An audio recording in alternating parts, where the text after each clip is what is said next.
कभी रात में तारों को देखकर सोचा है कि हम स्पेस में कैसे जाते हैं?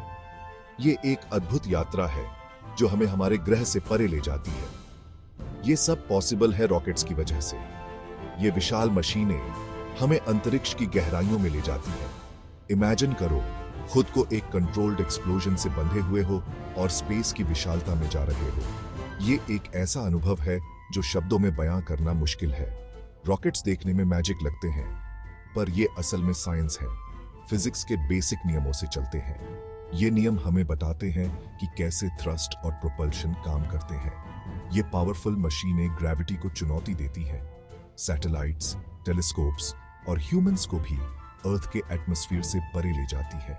ये हमें नए ग्रहों और सितारों की खोज करने में मदद करती है। ये ह्यूमन इंटेलिजेंस और एक्सप्लोरेशन की हमारी प्यास का सबसे बड़ा उदाहरण है। अंतरिक्ष में तैरते हुए हम अपने ग्रह को एक नए दृष्टिकोण से देखते हैं। पहले के धीमे रॉकेट से लेकर आज के स्लीक और पावरफुल स्पेसक्राफ्ट तक हमने स्पेस को जीतने के अपने सफर में बहुत तरक्की की है। ये तरक्की हमें और भी आगे ले जाएगी। पर इंजीनियरिंग के ये इम्पॉसिबल लगने वाले काम कैसे होते हैं? ये सब मेटिकुलस प्लानिंग और प्रिसाइज एग्जीक्यूशन का नतीजा है। आइए इन रॉकेट्स के पीछे के सीक्रेट्स जानें जो स्पेस एक्सप्लोरेशन को हकीकत बना रहे हैं। ये सीक्रेट्स हमें बताते हैं कि कैसे हम अंतरिक्ष की असीमित संभावनाओं का उपयोग कर सकते हैं। बकल अप, क्योंकि अब हम रॉकेट साइंस के रोमांचक सफर पर जा रहे हैं। ये सफर हमें विज्ञान और अन्वेषण की नई ऊंचाइयों तक ले जाएगा। रॉकेट्स को समझने के लिए हमें बेसिक्स पर जाना होगा, और ये बेसिक्स हमें फिजिक्स के फंडामेंटल प्रिंसिपल्स में मिलते हैं।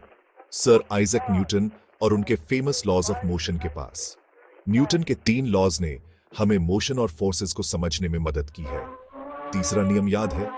यह कहता है कि हर एक्शन का एक इक्वल और ऑपोजिट रिएक्शन होता है।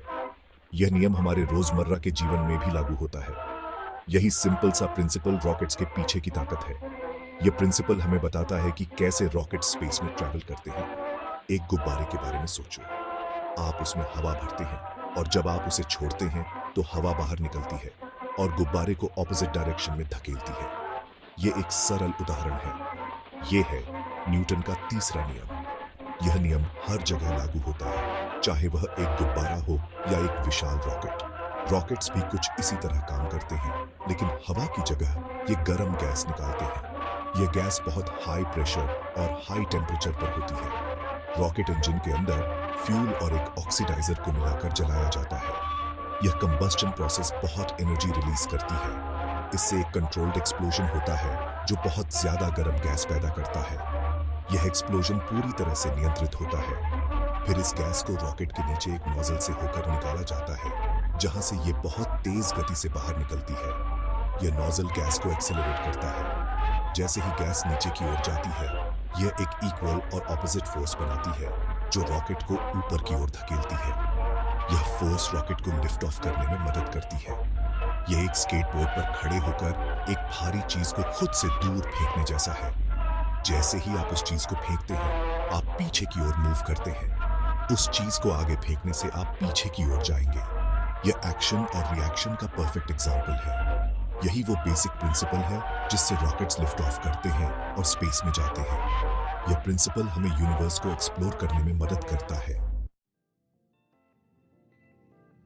अब बात करते हैं रॉकेट के दिल की, उसके इंजन की।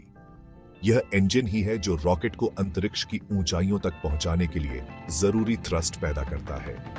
यहीं पर जादू होता है, जहां कंट्रोल्ड एक्सप्लोजन से वो थ्रस्ट पैदा होता है जो अर्थ के ग्रेविटेशनल पुल से बचने के लिए जरूरी है। ये प्रक्रिया बहुत ही सटीक और नियंत्रित होती है। रॉकेट्स में इस्तेमाल होने वाला फ्यूल आपके आम गैसोलीन जैसा नहीं होता। यह एक खास मिश्रण होता है जो बहुत तेजी से और बहुत गर्मी पैदा करते हुए जलता है। इस फ्यूल का चयन और उसकी गुणवत्ता रॉकेट की सफलता के लिए अत्यंत महत्वपूर्ण है। रॉकेट फ्यूल का एक कॉमन टाइप है लिक्विड हाइड्रोजन, जिसे लिक्विड ऑक्सीजन यानी ऑक्सीडाइजर के साथ मिलाया जाता है। यह मिश्रण अत्यधिक ऊर्जा उत्पन्न करता है। जब ये दोनों पदार्थ मिलकर चलते हैं तो एक पावरफुल एक्सप्लोजन होता है जो थ्रस्ट पैदा करता है। यह थ्रस्ट रॉकेट को ऊपर की ओर धकेलता है, जिससे वह पृथ्वी के वायुमंडल को पार कर सकता है। यह एक बहुत बड़े पटाखे को जलाने जैसा है, लेकिन एक धमाके की जगह आपको एक कंट्रोल और लगातार एक्सप्लोजन मिलता है जो रॉकेट को ऊपर की ओर धकेलता है। यह निरंतरता रॉकेट की स्थिरता और दिशा को बनाए रखने में मदद करती है। रॉकेट इंजन के नोजल का आकार भी बहुत मायने रखता है। यह नोजल ही है जो थ्रस्ट को सही दिशा में निर्देशित करता है। यह एक कन्वर्जिंग डाइवर्जिंग नोजल की तरह बनाया गया है जो गर्म गैस को सुपरसोनिक स्पीड्स तक पहुंचाने में मदद करता है। इस प्रक्रिया से थ्रस्ट की प्रभावशीलता बढ़ जाती है। इसे एक गार्डन होज के सिरे को दबाने जैसा समझो। जब आप होज के सिरे को दबाते हैं तो पानी की धारा तेज और संकीर्ण हो जाती है। छोटे रास्ते की वजह से पानी तेजी से और दूर तक जाता है। इसी तरह नोजल का संकीर्ण हिस्सा गैस को तेज गति से बाहर निकालता है। यही तेज गति से निकलने वाला एग्जॉस्ट वो जबरदस्त थ्रस्ट पैदा करता है जो ग्रेविटी को मात देने और रॉकेट को स्पेस में ले जाने के लिए जरूरी है। यह थ्रस्ट ही रॉकेट को अंतरिक्ष की ऊंचाइयों तक पहुंचाता है। यह ह्यूमन इंटेलिजेंस का सबूत है कि हमने कंट्रोल्ड एक्सप्लोजन्स की ताकत का इस्तेमाल करके इंजीनियरिंग के ऐसे अविश्वसनीय कारनामे कर दिखाए हैं।